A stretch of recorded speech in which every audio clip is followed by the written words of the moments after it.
Towards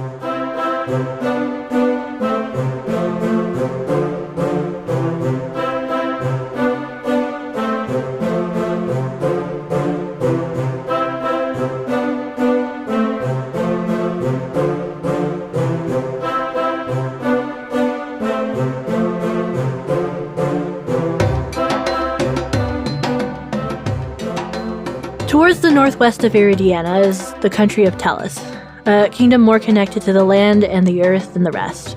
Their homes nestled into the hills, the trees, the mountainsides, all to preserve nature for what it is in its natural beauty. The king and his wives worked towards peace and rebuilding the lands, which were scarred by random wild magic surges from the ancient long-forgotten gods, as well as the past devastation from the dragons. With all these injuries, the restless mountain range is littered with caves, crevices, and openings to the Underdark, and the darkness that lurks between the spaces. The majority of the Daybreak Wardens reside near these places. However, to the south of the main cities and west of the mountains, a fog of uneasiness rests over the land, a stillness that is hard to settle and improve upon. The ground haunted and cold, an eeriness that chills the soul, even during the hottest days of summer.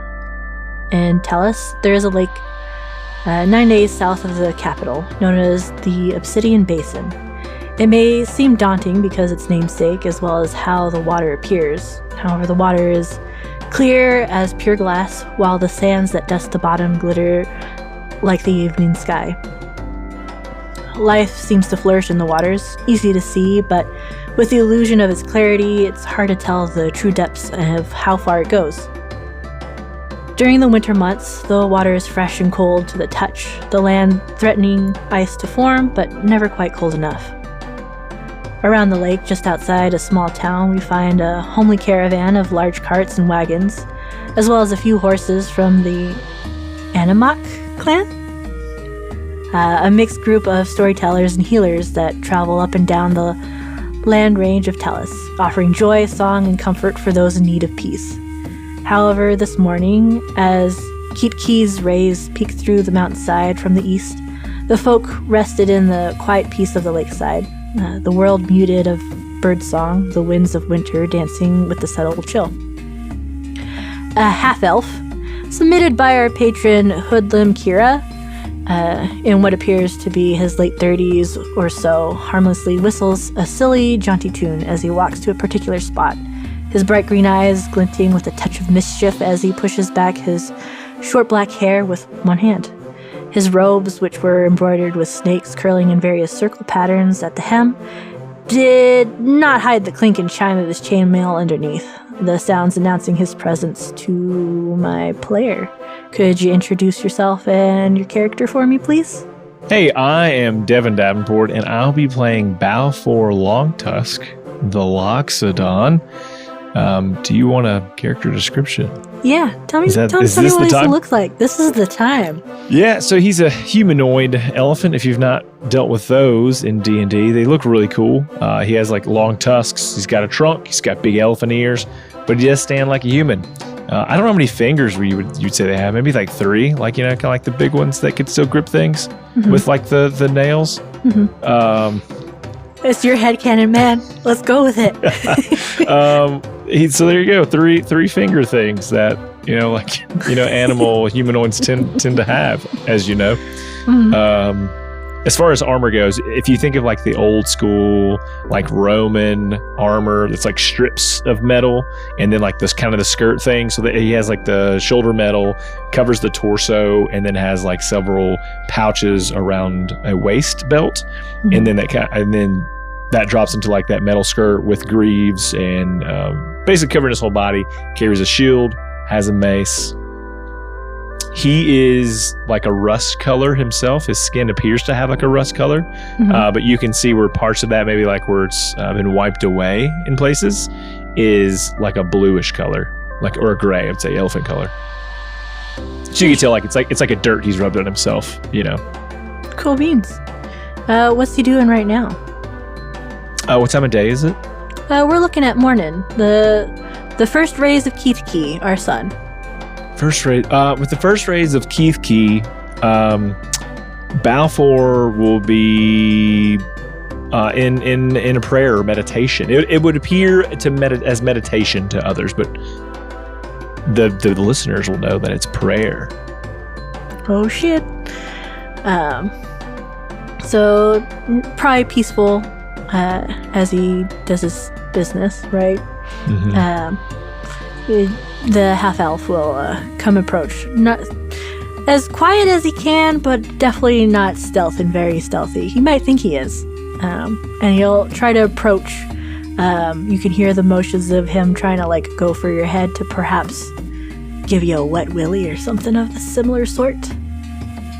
I think as I probably sit crisscross applesauce there, like close to the lake, close to the water, as it's lapping up against. And then as he goes to do that, I simply just like very easily bend my head away as he swoops across. And then I'll say, here goes the character voice. We don't know what it's going to sound like. You're as loud as the bells at noon. I didn't like that. Let's try it again. You're as loud as the... I don't know. What am I doing here? You're as loud as the bells at noon. I'll take it. Let's do that. I like it. Well, if you didn't have ears so big, then maybe I might have been able to make it. He'll kind of chuckle. I will throw my hand out to the right to like make him follow that, but my trunk will go left and swoop a leg out from underneath him just to make him fall to the ground. Oh, you easily catch him. He hits the ground with a clink. And he kind of grumbles. How can I help you this morning? How can you help this morning? I just wanted to join you and find out what's going on. You know I do my prayer every morning. Would you like to join me? Yeah, I could do that, but not to your guy. Or your guys. However many you had. I like the one. Prayer is prayer. Whoever answers it is up to you. I get it. Yeah, he'll like go and sit right next to you. Kind of like sit crisscross, but then kind of like start sitting in a silly pose. But you seem like this is most appropriate for someone who appreciates the more mischievous of the options of the old gods. I feel like he probably is fidgeting quite a bit as well still. Oh, and yeah, so, fidgeter, big fidgeter. While I am still just kind of facing out to the water with eyes closed, my trunk will reach over and like grab his head and turn it to look away. I know he's looking at me, to turn it to look out into the water and then go back. He'll look out, and then you'll just feel him like starts like turning his body to face you again, but going the opposite direction. So then I'll just sigh. Fine. On to the moves then. And I'll stand up, kind of gather myself, and begin to walk toward... there's not like... Because where we are, I figure the mountains are pretty far away, but there is maybe like a shorter hill that I like to be up high on to practice the mountain peak stances. This is the fun part that I can join you on. Much better. He'll kind of like wiggle his arms, kind of like one would a snake. Like he wants to dance and move. That's very good. I like that. Have you been practicing? Practicing enough. We shall see. And we just start taking the way up. Yeah. You climb the mountain to get to your little spot. How far is Caesar behind me? How long am I on top before he shows up? He definitely seems winded, maybe about halfway through, but he'll catch up. I feel like I had enough time to get back up top and start meditation or prayer again, knowing that I would catch a few minutes of peace without him.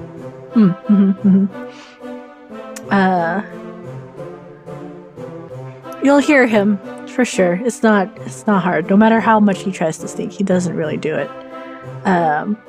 But you hear him approach from behind, and there's a little crinkle that happens, and above your head, a bunch of leaves fall.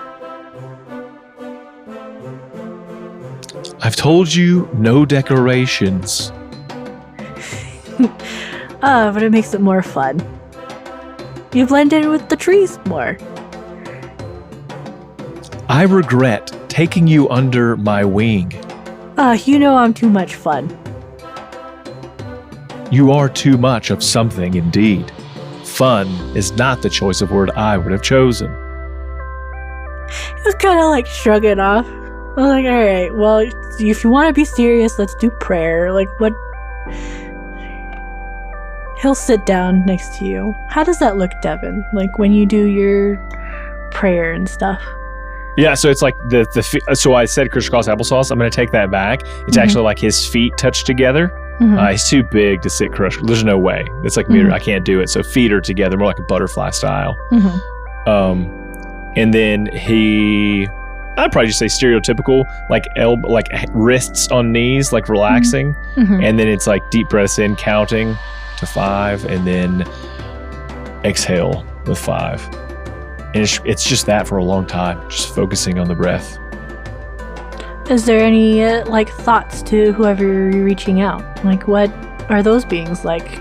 Like who? Yeah, that one's easy because in our tradition, so what we call the Anakim, but we more commonly call it seeds of the wind. That's what that means. I've looked it up on Google. It's called seeds of the wind. And so what that means for us is we travel a lot. We're just picked up and carried wherever life might take us. But along the way, in order for us to grow and become a seed that sprouts and becomes useful to other people, we live by certain traditions, if you will, or what we're going to call them as ideals. And so the one that I have been granted by whatever power, I still don't know what that is yet, but I know that it's out there, is my first ideal. Hang on, because I have to pull it up here. All right. And so it's almost like if I'm prompting Caesar to say these things with me, he should know that this is coming after just a brief period of silence after we've been breathing for a while. And I'll say, life before death, strength before weakness, journey before destination. And that mantra is just kind of repeated over and over again for a few minutes. You'll hear your friend Caesar kind of mimic the words, playfully, of course, but it seems appropriate for a guy who has picked the trickster as one to follow more often than not. And as you sit there, and as the rays and warmth of Kitki beat down upon you, and you're feeling the vibes of your spiritualness, a feeling overtakes you. It's kind of warm at first and familiar. However, very quickly it comes in. There's a feeling of darkness and shadows looming. It's not comfortable like the rest of night, but one of foreboding and worry. There is a deep melancholy and a sense of urgency. A vision of a road to travel pops into your mind. A compass and directions pointing you towards the south. The sun rises and falls many times over, as the world seems to rotate day and night and day and night, experiencing a flash before your eyes as it seems a couple months of time goes by.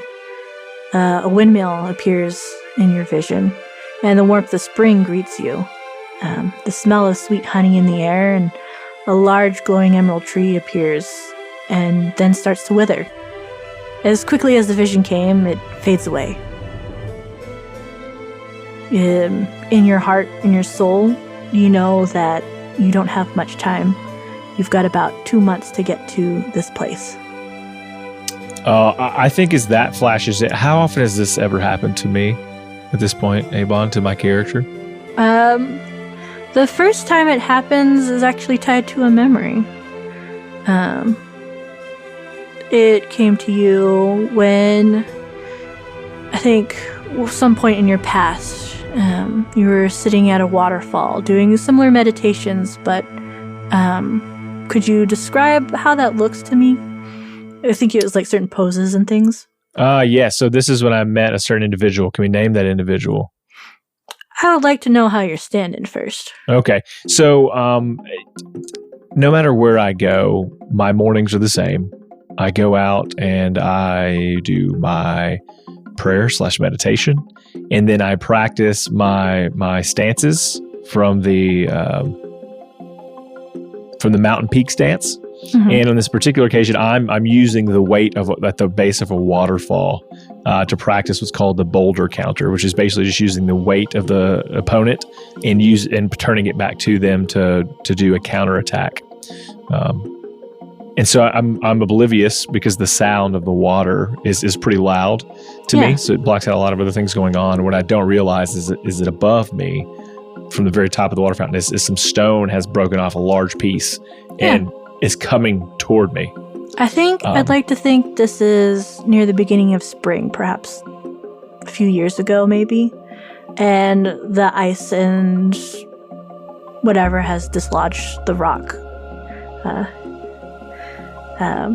Shooting it off to the side. And very quickly, without warning, you are tackled through the waterfall. You hear the clanks of metal and a view of a person coming through with pale white skin and dark raven hair. And you're just like as I'm surprised. And I will tumble forward. I'd say 10 to 15 feet. Like I'm pushed. It's a great force that shoves me. Mm-hmm, mm-hmm. And what's weird is when you look up to this person covered in water and you're on the ground, it's surprising. It's a slender Eladrin elven man. Seemed to be in winter still, looking down at you, pushing back some of his hair to be like, "Oh, you almost got crushed. You okay?" And I look up, look down, and I'll say to him, "I was waiting for that boulder." You were waiting for the boulder.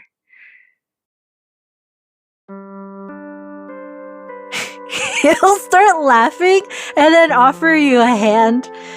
Well, I haven't heard that many crazy things, but you know. And I'll take his hand and say, "From where did you come?" Oh, over there. He'll gesture to the other side of the waterfall. Name's Oishin.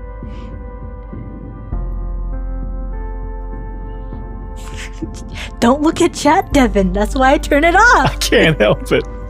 I'll say, Oishi. Oishin. That's a unique name. Thanks. I like it. It's a good time. Where is that from? Names are important. They are. It was given to me by a friend. I decided to lose some old ones, so this one's me.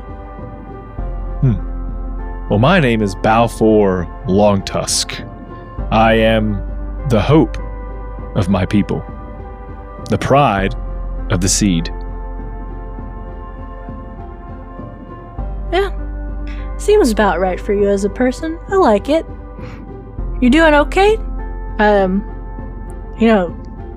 Brush with death. I know you were waiting for the boulder, but Death comes to us as it should. Had I died, it would have been with honor. But seeing as you have saved me from an apparent demise, it is fortunate that we should meet. I think so as well. What brings you to this part of my land? Oh, just work and business. He'll point to his gray warden. Wrong genre, ABon. Daybreak Warden. Symbol of the torch and a lantern in the sunrise. And just inspecting the area, come out and train people, but sometimes help folk too. Heard the cracks, saw that, and figured well, might as well save a guy from dying under a rock. I imagine I know who the Daybreak Wardens are. Yes? Yeah, you would know them to be a good set of people that protect the world from darkness underneath the mountain. It is a great pleasure to meet a true Daybreak Warden. I know that you also don't have lodging here. I would like to invite you to my home. Oh, and provide you dinner for the night. That's much appreciated. He'll grin. That's it. I'm not looking at chat. It's going away. No, that sounds great. It saves me from traveling and spending the night out in the woods. Thanks. I could trade you a story or two. Ooh, and he, like, Balfour will light up with that. He's like, ooh, I will also trade you stories. Oh, well, I have 1,000,001. I'm an old elf. I would like to, at some point, I want to tell a couple stories, brief stories, if we get a chance to, just Yeah, sure. How do you think that rest of the day goes? He saves your life and you go back to camp. I'm sure he's pleasant around everyone. Joy and life of the party. Okay. Kind of vibes. Any particular stories? Well, I think at some point I just kind of watch him from a distance, seeing how he interacts with my people, and seeing that like they all like him as well. And like you said, he seems to just be getting along with everyone. And so we all feel pretty comfortable around him. But I think at some point we all sit around a fire, and this is where we, as Loxodon people, we exchange stories. My character also has a lot of jewelry. So like in his trunk he has like nose rings, and in his ears he has a lot of different sizes, shapes, colors. What we do is we store memories in those jewelries, and we have for years and years. So like my family passes down memories and stories to me through jewelry, and we can pull from those things. I like it. And so what I'll do is I'll tap in and I'll say, a trio of commoners, an unlikely band of heroes come together, and they restored a world to normalcy after a demon horde came through magical doors to destroy it from the beyond. And the gods helped. They remembered. So I don't know if it's faux pas, but for us, we talk about the gods here, right, in our own circles. Within your own circle. So he looks at you and tilts his head. Oh, brave to speak of the ancient gods. They existed. We believe they exist now. Though I know far from these trees, people do not believe. That is correct. Some would shun you for that. Brave on you to bring up such a story. Interesting one. It is not the only one. Oh. It's not often I hear stories that seem positive of them. Have you not heard of the world covered in water, where magnificent beasts and ships roam the surface? Heroes triumph over a terrible government, but not without the sacrifice of the dragon gods. He chuckles. Well, that one also sounds quite pleasant. Though, have to imagine that must be a story of some far-off place far from here. This world is only full of fae. And tricksters of the like. Indeed, but stories come from somewhere, and so we cherish them. And that you are correct. Well, even my ancestors fought in a war known as the Punic Wars at some point, traveling across the snowy mountains to help some lowly people, known as the Romans.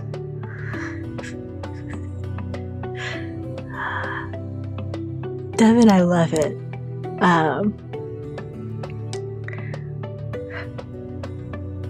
You know, I like your creativity. That's a fun time. You bring a joy that seems long lost through your stories and your tales. It kind of gives you like a back pat, right? And there's like a familiar warmth that you weren't expecting.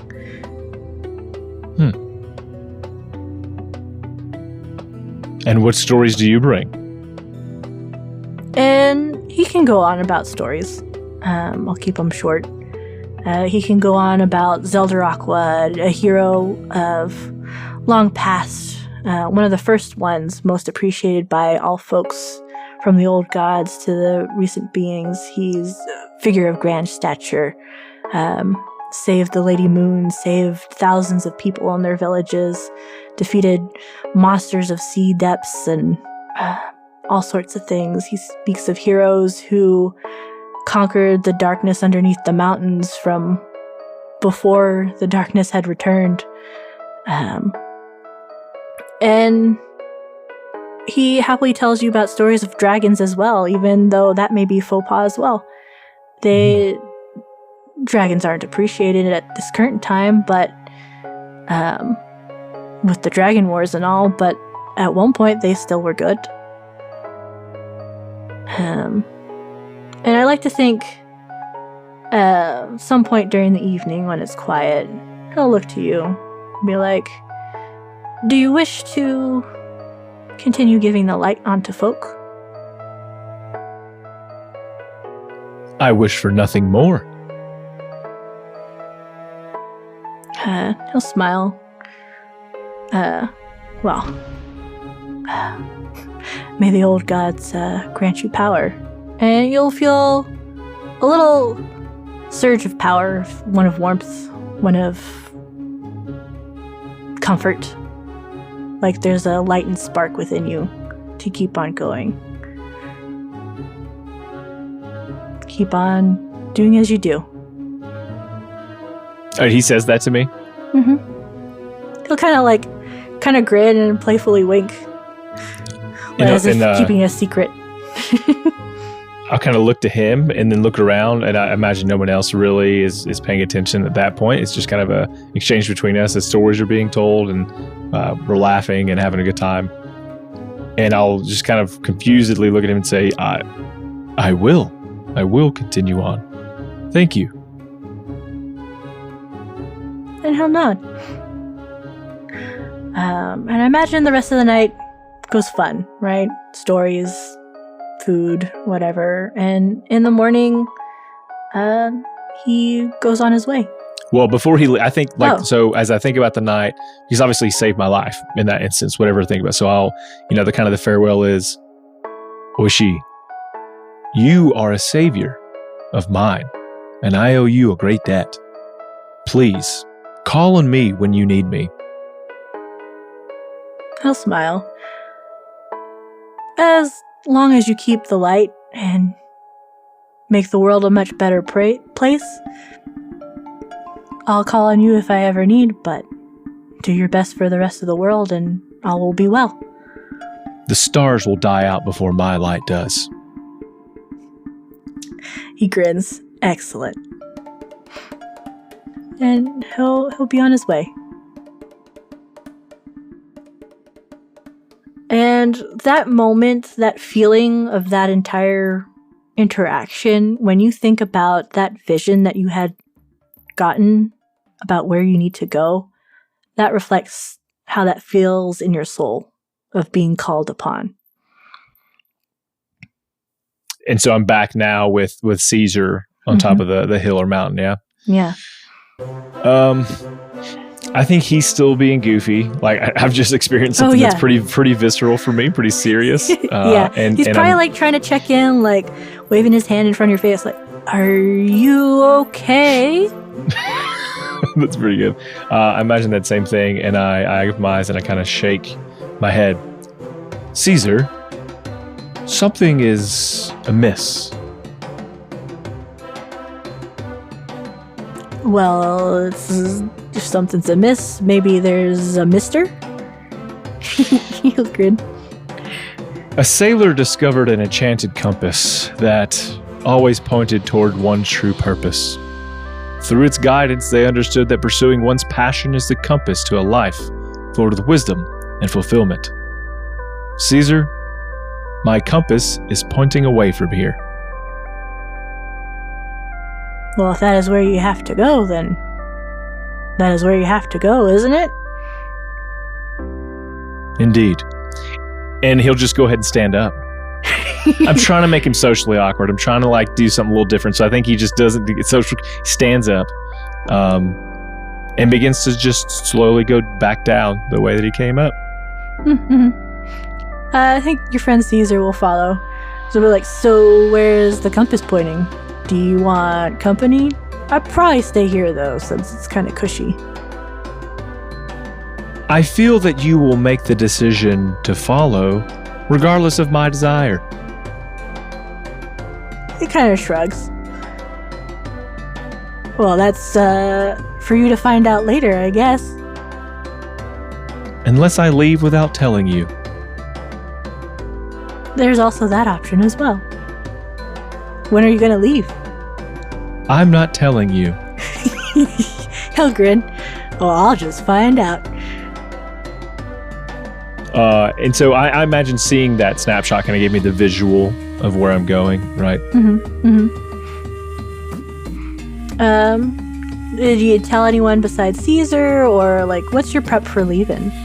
Yeah, I think because what a normal day looks like is after I would leave from practicing some of the stances, I'd actually go work as sort of a medic, a healer of sorts, just in the hospitals or with the elderly, whatever that might look like. And I do that wherever I go. So I think I would make some final visits just to a few people who know me pretty well or who have, been in this is home base for us where I'm at. I've kind of just come back home to be there for a little while. And then maybe one of the elders or two, nondescript, and then tell them I'm heading back out again. Like the winds call, the seeds must travel. I think while you're here, one of the elderly folk happily chatters you up. Happy to have your company one last time before you go. They offer you a bag of cookies and offer you a little thing. Are they peanut butter cookies? Because that's my favorite. They're totally peanut butter cookies if you want them to be peanut butter cookies. They know you well enough to know that maybe that is what they give you. It's very elephantists, but I'll take it. Loxodonists, but I'll take it. They give you a trip, an item for good luck. They tell you. Ooh. It's an elephant tail? Elephant foot? An elephant foot, no. It's an item by Tasty Pasty. And it is...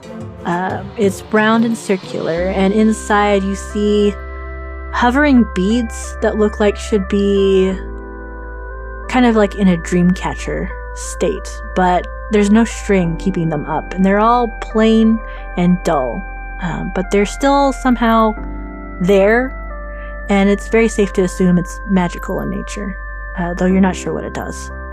Ooh, I hate to burst your bubble, ABon, but my character has identify as a spell. I will use that now. Yeah, sure. Hold on, yeah. It comes with being. Well, in this setup I have right now with cleric and stuff, or paladin. Yeah, sure. I know the identify spell. You don't have to worry about it. Well, I don't, so thank goodness. I just know it tells me what a thing is. It tells you what a thing is, an object, and whatever. You would know it's called the Mystic Dreamcatcher. This item saves you from nightmares in your sleep, providing you a more restful evening. Let's see. There's what the item, how it looks. So in all, you gain resistant to sleep spells. And the time to sleep or trance is reduced by half. However, you still need to rest, to do resting activities to gain the rested condition. So like if you sleep 8 hours a night, you need to sleep 4. The other 4 can be doing something simple. Ooh, okay. It does require attunement. Requires attunement. I can work on that. And that is all you know about it for now. Okay. All right. So, got this wonderful dream catcher. Do I know what this is? Is this important to our people? Is it a common? I mean, it's not common item. It's magical, but is it something that we get often for travels? Asking the old person who gave it to you, they will tell you. Well, they say it's a good healing ailment for the the arcane sleepness. Hopefully you don't ever catch it, but otherwise should help you out on your journey if you ever run into something. And you would know the arcane sleepness to be it tends to be a sleeping problem, like either insomnia or you sleep too much, you're racked by nightmares or anxiety or something awful keeps you up and you're exhausted. And sometimes there comes a point where you just don't wake up again. But that is the far reaches of that sickness. And we use these items to prevent such a thing. It doesn't happen as much anymore. This is much appreciated. Oh, good luck on your journey, dearie. I hope it goes well. It will go how it is supposed to go. And with that, I think all your stuff is in order and you go. You travel the rows kind of going based on feeling. And it's certainly an interesting time. Trying to navigate by what you think was a feeling of Oshin trying to send for you through a weird magic of some sort. Mm-hmm. Felt great.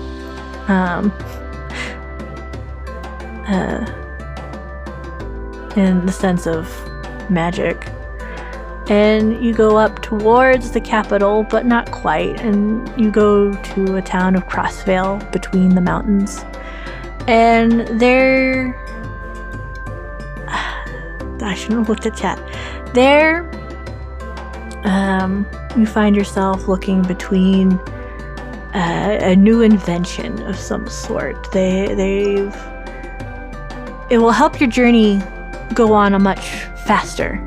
It's called a train. Okay, have I seen train? Please, because this will determine how I interact with such a beast. It is such a new item. You have a guy standing outside like, I have the newest, greatest invention. It will make travel go by so much faster. This is the world's first train from Crossvale to the Crimson Look. ABon forgot the name of the city. The Crimson Look. Will cut your travel by half. I'm going to speak to this guy and say, what do I do to get into the belly of this beast? Oh, you just hand me a few coins, you get a ticket, and you'll be on your way once everybody boards. And what is the standard cost? A silver piece. That seems fair, adequate, and I'll make the exchange. Just take away. You get your ticket, and you wait a while. It feels like a long time, even though it sounded like it would be any time.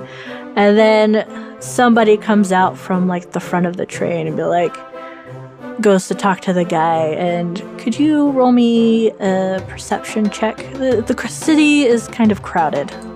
Perception check. I'm gonna be the first guy to not do good things.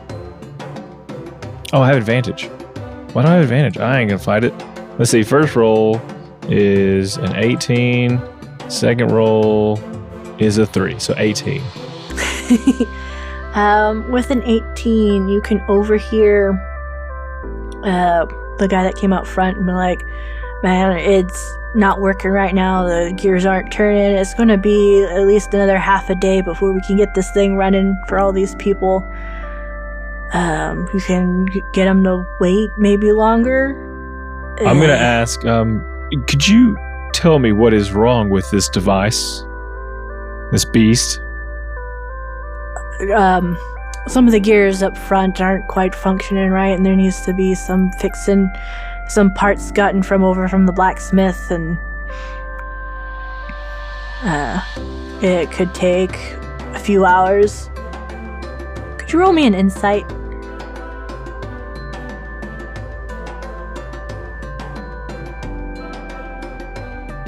That's a 9.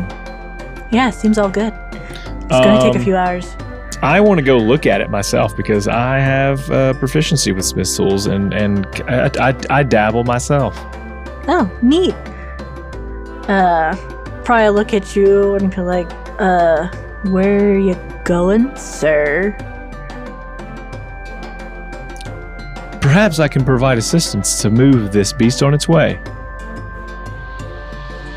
Do you have the certifications to work on such a machine? I'm going to reach up and grab an earring that I'm familiar with. Uh-huh. On how to work on things, and I'm going to pull from it just a basic understanding of how things might work. Just basic mechanics. Yeah. Listen, level 10 train mending. It's in one of these earrings. I don't have enough time to fix it, so I have to do it by hand. Uh-huh. Of course the train mending comes back. Well, I just imagine I've put pieces of, armor together. I've worked with metal, so like, even though this contraption is like probably out of my depth, maybe just looking at it, because like, I don't know, you think about Dwayne with computers, he can probably like look at something and go, and what's going on with this? Just based on what I know. I mean, I can cobble some things together. I want to try that. He'll like go in front of you and stop you. He's like, you don't have the certification, sir. You cannot look at this. I agree. I'm not gonna fight him. I agree. Yeah, he's right. I don't have him. He'll kind of like stand in front, kind of like a little huffed up and trying to bulk himself up. For a small human man against a Loxodon, it's kind of a funny sight, but I'm sorry for the inconvenience. I'll depart at this time. And I'll just turn and walk back toward, I guess, the wedding platform. Yeah.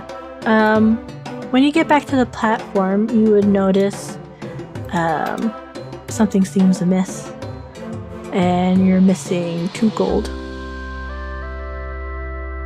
Shoot, hold on. Let me see how mad I am first before I know how much gold I have. Yeah, your coin purse feels a little lighter. Okay, I'll say and I'll know what happened. I'm not a fool. They must have needed it, and then I'll close my coin purse. But I will put it somewhere like deeper inside of my body for my armor. I'm gonna swallow this bag, and then in 3 days I'll have it. Sounds good.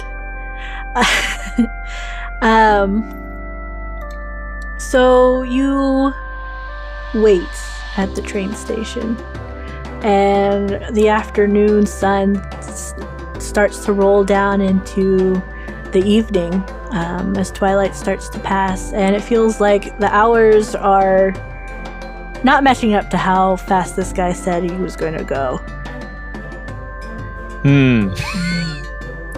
Do you choose to stick with the train, or would you like to move on elsewhere? Devan feels bamboozled. Balfour is such a nice guy, but I think he is flawed in that he's not extremely patient. But like with Loxodon patience, it's very different. Like he could wait 3 days and finally be like, I've waited long enough. Whereas like, human people wait 15 minutes. So I think he still waits there. I'm going to give him that. I think he still waits like the 2, 3, 4 hours, whatever. Just standing there. Even if other people have left, waiting for this, whatever to happen. Yeah, you see people come and go.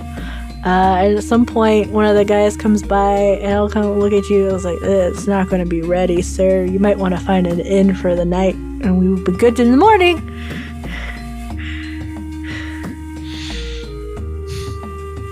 Thank you for this advice. I will return tomorrow. And does he return in the morning? He does not. He didn't want to lie to him, but he's kind of already over it. I think he knows gold was stolen from him, but he didn't want to look like a fool there. So he'll take a different way. Yeah, sure. And you take a different way. If I'm in a town or if I stay in an inn, I guess perhaps maybe seeing if someone has like a coach that is going the way I need to go just to get there a little faster. Oh, easy. You can find one guy. Get my name generator up and going. Coaches. Coaches.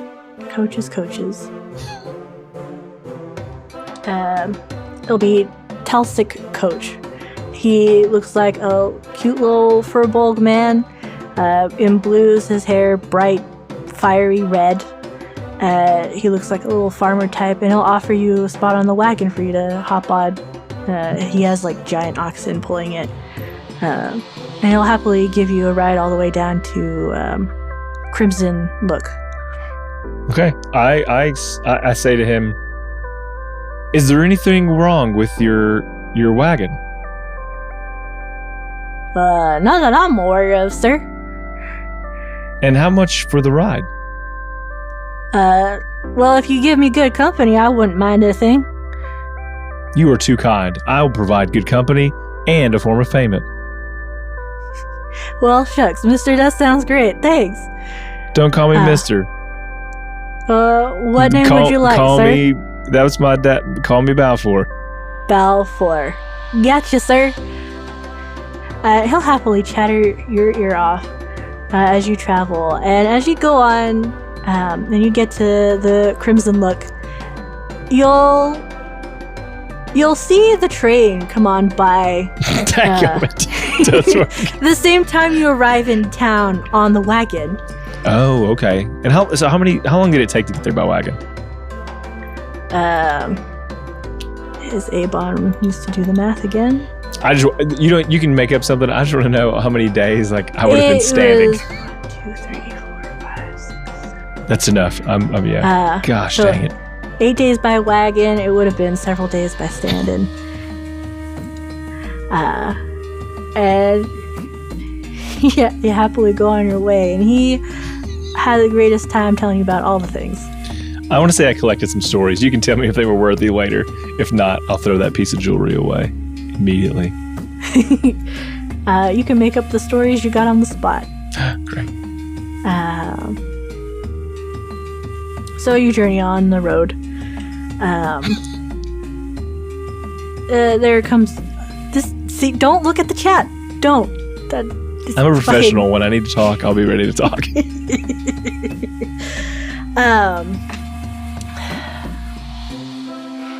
As you travel the road, up ahead, it's easy to see there seems to be a very small thing on the ground. Just kind of hanging there. Labored breathing. You can see what appears to be like a butterfly wing kind of pop up and down. But there's a tear. And then you see a cart go on by the creature on the ground. The creature tries to reach for it, and they just go on past. The cart just keeps rolling? The cart keeps on rolling, and you're on foot again, past the look towards Honey Run, somewhere close in your journey. And you see a little tiny hand, and that's probably a fairy on the ground, kind of like reaching up for help, but being overlooked by carts that go past or walkers that go past. What's the typical thought about fairies at this time?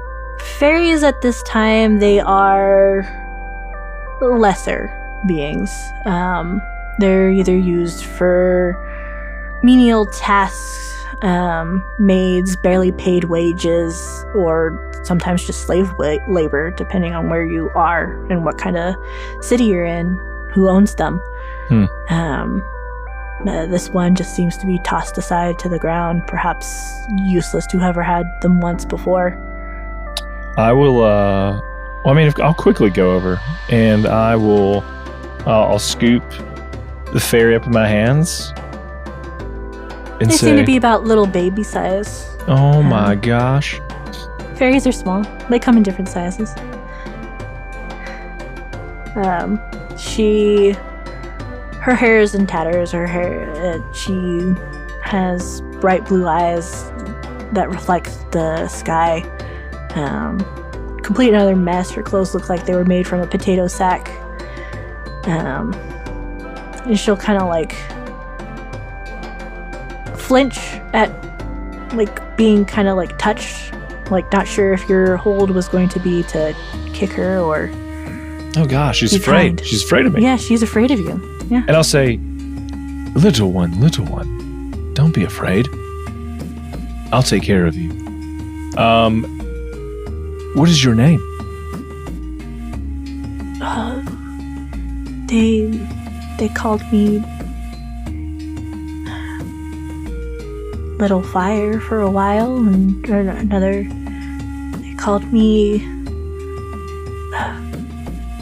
a Butterfly, and I got other names that were taken, and I don't really have one.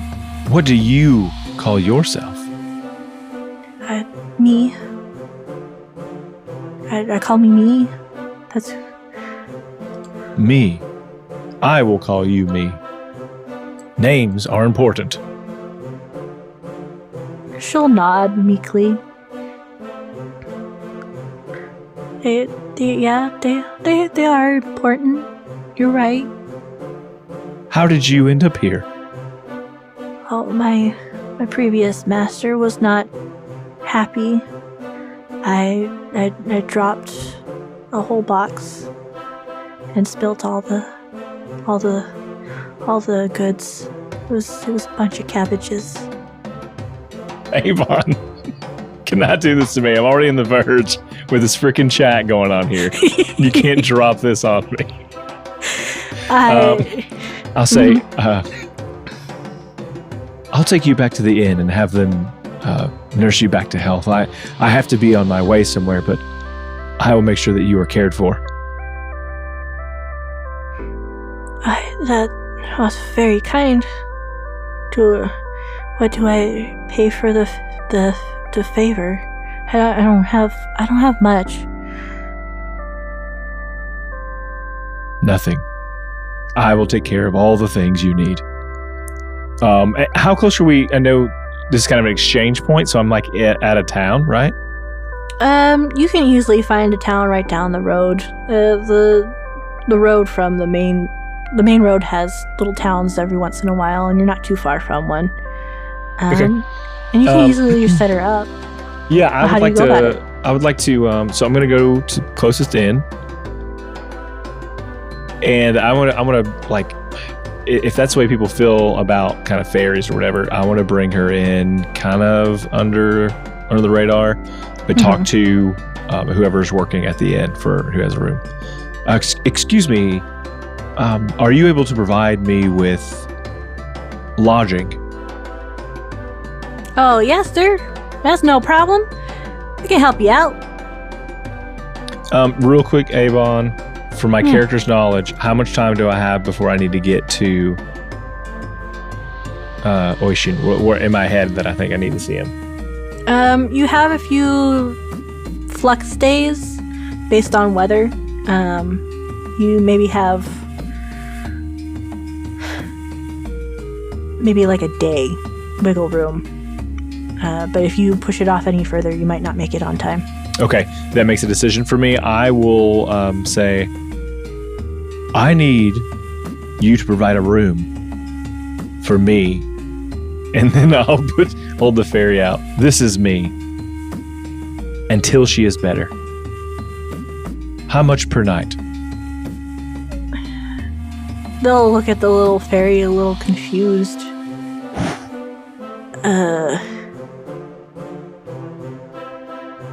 Well, how long is she gonna? Well, I guess for better. I mean, we can take care of a fairy. That's no problem. How much per night this for one a yours? room? For someone as small as that, probably like 10 copper pieces per day. I am not good with math. Here are 3 gold pieces. to care for her while I am gone. Once I return, in a week's time, I expect her to be tip-top shape. You got it. We'll take good care of her. For me. And I want to get down to I don't know if she's like standing or laying or what. I want to get down to eye level and say, me. Yeah. I will be back for you. Okay. You will serve no master, but gain a friend. She'll nod nervously. And then my trunk will come up. You'll see if it was cameras to like go to where her hand is.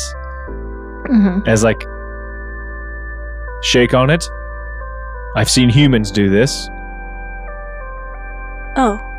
She'll like reach out, and her arm's real frail, right? You can tell, and she'll like point, like put her little tiny hand on your big giant hand. I'll do most of the work. I'll bring the trunk over to her. Yeah, or your trunk, and just try to like do a handshake. What do I call my friend? Call me friend. Okay.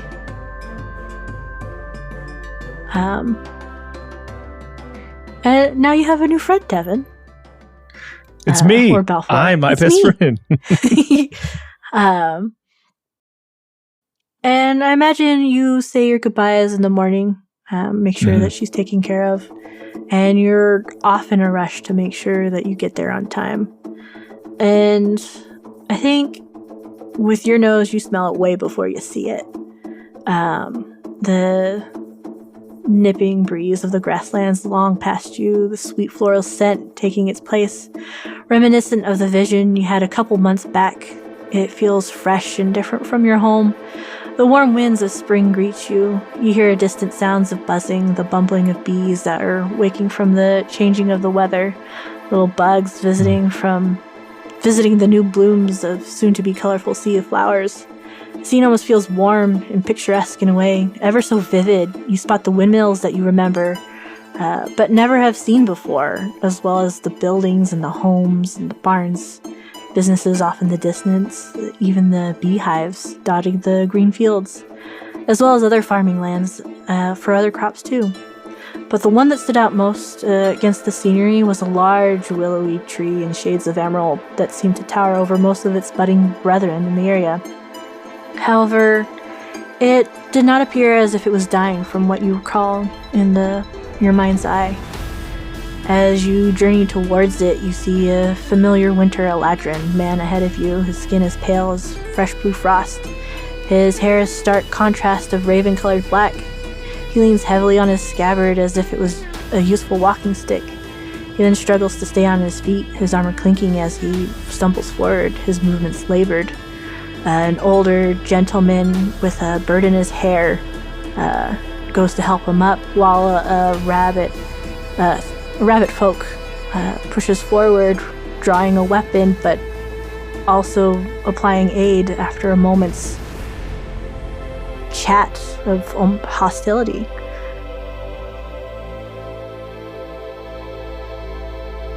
I will quickly put myself and almost like box out the Harengon. Uh-huh. And if he's kind of stumbling, what I'll do is I'll wrap my trunk around him to hold him up and kind of turn him to me and say, "Oi, what is wrong?" I'm not doing well, but he looks sickly. You can see it in his skin. It's just like sweaty, right? His eyes that were bright, vibrant purple were now dulled. And he looks at you and was like, "Could you lend me your strength?" And I will. I will cast Cure Wounds. Like through my, I feel like you see the light. Like as I like concentrate, comes out through my trunk and around him, and kind of like shines around him. I don't know if you need those numbers, ABon, or if it's just the action that counts. It's the action that counts. It's your one shot, or one shot, whatever. Yeah. And with that is where we'll end. Thank you, Devan. No, thank you, ABon. Anyway, just because we're doing our 1-on-1s does not mean we're stopping our roles for humanity. We still need to help friends in need. Could you tell me what we got going on? Yeah, the patrons selected ASPCA, which is an attempt to make a difference for animals. So we're trying to stop animal abuse. So taking pets away that are in bad homes and hopefully put them in good homes. I don't have pets, but I know a lot of you guys do love pets. We've had pets that love pets. No one should be abused. And so we're going to roll for that to give money to try to prevent that. So the roll today, if I can get the roll to work correctly. I have too many screens. This one shot took a lot of power for me to keep on track. I say as I have to control the one thing. Just the one thing. I have everything else, Devan. You're right. Hey, we rolled an 8 for ASPCA. It's Hooray, pretty good. We got an 8. Here's what I'll say. If you don't roll, what is my life? What does it even matter what I've become? What do you think I should do if you're not going to go out and roll? What is your life worth if you're not willing to help someone else? To lay down a few bucks. If you don't roll, my character will eat me. These are comments. Oh, yeah. Sounds great. You're packed with your character on how that works. Yep. All right. Well, like we always say, Devan. We love you. We love you. Bye. Bye.